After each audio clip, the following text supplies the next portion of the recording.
ও উত্তম সেই ভক্ত সংগঠন আয়োজিত অভিষেক অনুষ্ঠানে মন্দির উপবিষ্ট পূর্ণব্রহ্ম শ্রী শ্রী হরিচাঁদ ঠাকুর, জগৎ লক্ষ্মী শান্তি মাতা দেবী, পতিত পাবন গুরুচাঁদ ঠাকুর ও তার সহধর্মিণী সত্যভামা দেবী।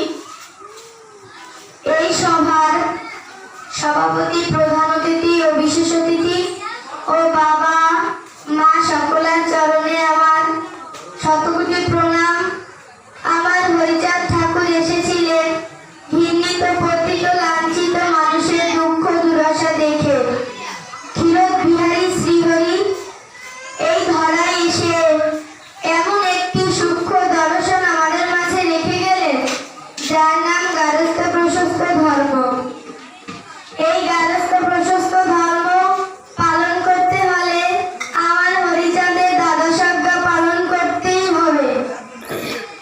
যেমন সদা সত্য কথা বলিবে, পরস্ত্রীকে মাতৃজ্ঞান করিবে, মাতা পিতাকে ভক্তি করিবে, জগৎকে প্রেম করিবে, পবিত্র চরিত্র ব্যক্তির প্রতি জাতিভেদ করিও না, হলরিপু থেকে সাবধান থাকিবে, হাতে কাজ আর মুখে নাম করিবে, কাহারও ধর্ম নিন্দা করিও না, বাহু অঙ্গে সাধুসাজ ত্যাগ করিবে, জগৎকে বাহু অঙ্গে সাধুসাজ ত্যাগ করিবে, শ্রীহরি মন্দির প্রতিষ্ঠা করিবে,